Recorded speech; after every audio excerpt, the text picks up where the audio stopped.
Hi friends, welcome back to our channel. അപ്പോൾ നിങ്ങൾ ആദ്യമായിട്ടാണ് നമ്മുടെ ചാനൽ വാച്ച് ചെയ്യുന്നതെങ്കിൽ ഉറപ്പായിട്ട് സബ്സ്ക്രൈബ് ചെയ്യുക, നിങ്ങളുടെ ഫാമിലിക്ക് ഫ്രണ്ട്സിനെ ഷെയർ ചെയ്യുക. അപ്പോൾ നമ്മളിന്ന് വന്നിരിക്കുന്നതെന്ന് പറയുമ്പോൾ ഒരു പുതിയ ജോബ് വീഡിയോ ആയിട്ടാണ്. അപ്പോൾ നിങ്ങൾ ഈ വീഡിയോ സ്കിപ്പ് ചെയ്യാതെ അവസാനം വരെയും കാണുക. നമുക്ക് വീഡിയോയിലോട്ട് കിടക്കാം. 10ാം ക്ലാസ് യോഗ്യതയിൽ കേന്ദ്ര സേനകളിൽ സ്ഥിര ജോലി നേടാൻ അവസരം. സ്റ്റാഫ് സെലക്ഷൻ കമ്മീഷൻ ഇപ്പോൾ GD കോൺസ്റ്റബിൾ തസ്തികയിലേക്ക് നിയമനം നടത്തുന്നതിന് അപേക്ഷ ക്ഷണിച്ചിരിക്കുന്നു. കോൺസ്റ്റബിൾ പോസ്റ്റുകളിൽ ആകെ 39,481 ഒഴിവുകളാണുള്ളത്. ഉദ്യോഗാർത്ഥികൾക്ക് ഒക്ടോബർ 14 വരെ ഓൺലൈനായി അപേക്ഷ നൽകാവുന്നതാണ്. BSF, CISF, CRPF, ITBP, SSB, SSF, narcotics control bureau എന്നിവിടങ്ങളിലേക്കാണ് നിയമനം നടക്കുന്നത്. അപ്പോൾ പുരുഷന്മാർക്ക് ആകെ 35,612 ഒഴിവുകളും വനിതകൾക്ക് 3,869 ഒഴിവുകളുമാണ് ഉള്ളത്. 18 വയസ്സിനും 23 വയസ്സിനും ഇടയിൽ പ്രായമുള്ള ആർക്ക് വേണോ, അതായത് പുരുഷന്മാർക്കോ സ്ത്രീകൾക്കോ ആർക്ക് വേണോ ഈ ജോബിന് അപ്ലൈ ചെയ്യാവുന്നതാണ്.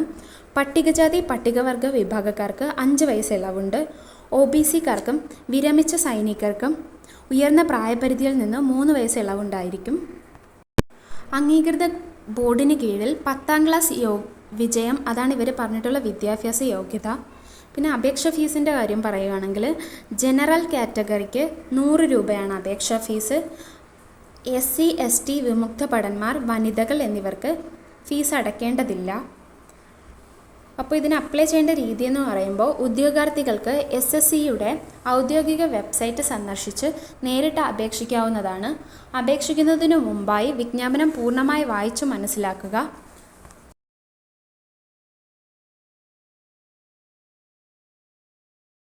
അപ്പോൾ ഈ ജോബ് വീഡിയോയുമായി ബന്ധപ്പെട്ട ലിങ്ക് ഞാൻ നമ്മുടെ ഡിസ്ക്രിപ്ഷനിൽ ആഡ് ചെയ്യുന്നതാണ്. അപ്പോൾ നിങ്ങൾക്ക് ഡയറക്റ്റ് അപ്ലൈ ചെയ്യാനായിട്ട് കഴിയും. അപ്പോൾ ഇനി ഇതുപോലുള്ള പുതിയ ജോബ് വീഡിയോസിന് നിങ്ങൾ നമ്മുടെ ചാനൽ ഉറപ്പായി സബ്സ്ക്രൈബ് ചെയ്യുക, നിങ്ങളുടെ ഫ്രണ്ട്സിന് ഷെയർ ചെയ്യുക. അപ്പോൾ നിങ്ങൾക്ക് ഈ വീഡിയോ ഇഷ്ടപ്പെട്ടു എന്നുണ്ടെങ്കിൽ ഉറപ്പായും കമൻറ്റ് ചെയ്യുക, ലൈക്ക് ചെയ്യുക. അപ്പോൾ നമുക്ക് അടുത്ത വീഡിയോയിൽ കാണാം. Thank you.